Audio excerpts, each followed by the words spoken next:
So we shall now, in this exercise, prove a famous result called Doobe's upcrossing lemma. Doobe was an American probabilist who, in the 50s, did a lot of work sort of laying the foundations of stochastic process theory. That's really what he's well known for. Fantastically talented probabilist. And this is one of many results, especially relating to martingales, that bear his name. So, first we should note that since the function from x to x minus a plus is convex,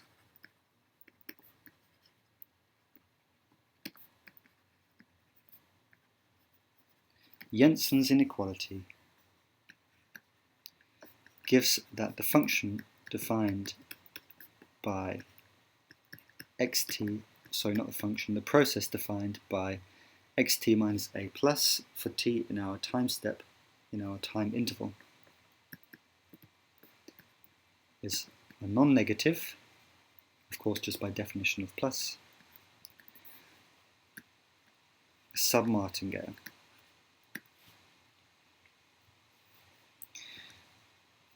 Clearly, although, word of warning, careful always with the word clearly, but in this case it really is, sigma and tau are also stopping times for y. Since y is measurable with respect to the sigma algebra generated by x, any stopping time, well, actually that's not enough, but it also has to hold that x is measurable with respect to the sigma algebra generated by y. But in that case, it is true, since they are, well, almost identical. And thus, sigma and tau are also y stopping times.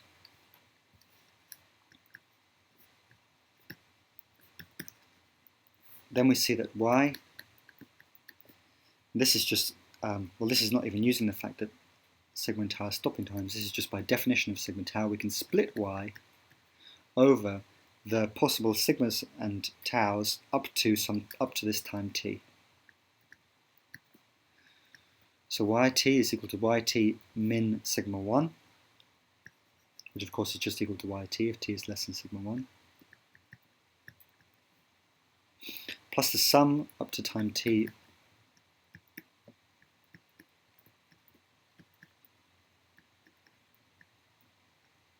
of the difference between y at tau k and sigma k, plus the sum at time t of the difference between y at time sigma k plus 1 and time tau k plus 1. All taking the minimum with little t, but that's just to make this thing work. This is just splitting this yt up, right? And when you sum all these things together, you get a lot of cancellations and end up with just yt. But what we can do nicely then is take expectations of both sides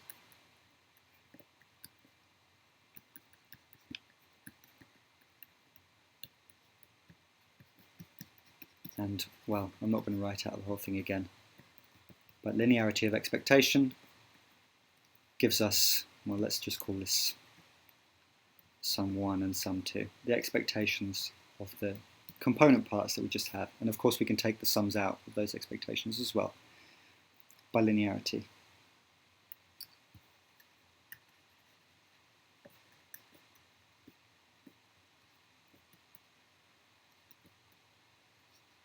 Because y is a submartingale,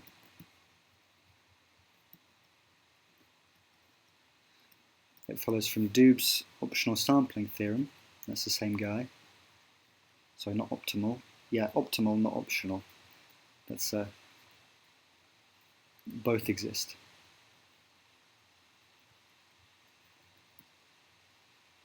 Doobe's optimal sampling theorem, that for any choice of stopping times, which I shall denote here by just capital S and capital T, just general stopping times with capital S less than capital T, it holds that the expected difference of y between those two times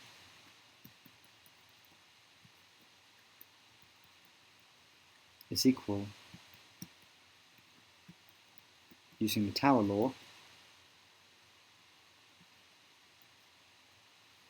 well no, sorry, not the Tower law, using Doomb's optimal sampling theorem, is equal to the expectation of the expectation given fs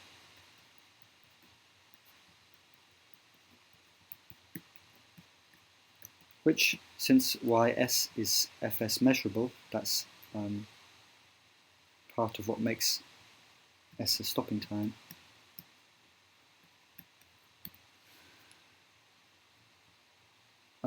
we can take one of those outside the expectation, the conditional expectation, and this is greater or equal to 0. This is Doomb's optimal sampling theorem. That first part was just the Tower law.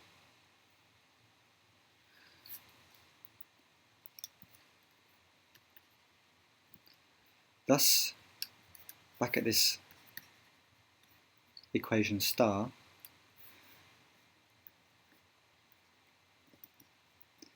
we have in star what we are summing over, all these tau k's and sigma k's are constructed such that the one on the left hand side, the stopping time, is greater or equal to the one on the right hand side.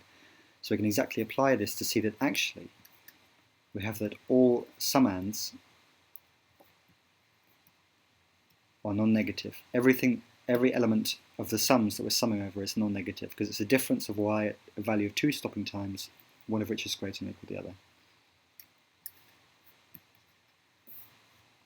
Thus, expectation of yt,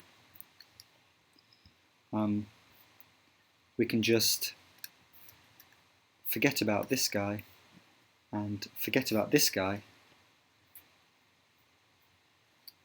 because they're both non-negative, and get that this is greater than or equal the sum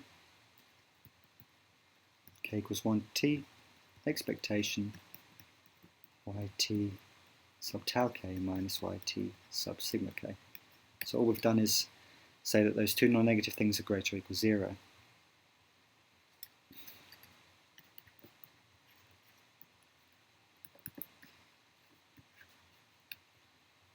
In addition, by definition of tau and sigma, because of where the process has to be at these stopping times,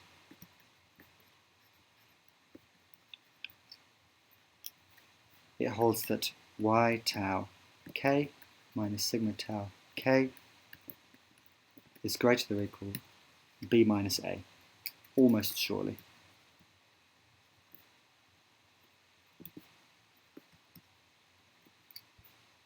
And therefore,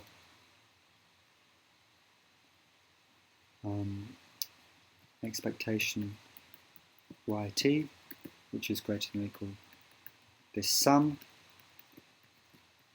yt intersect tau k minus yt intersect sigma k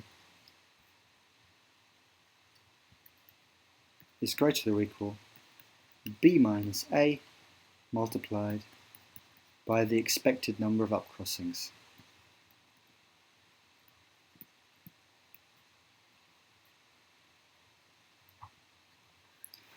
All that remains to note is that this guy on the left hand side is equal to the expectation of xt minus a plus. And we have proven Doomb's upcrossing lemma.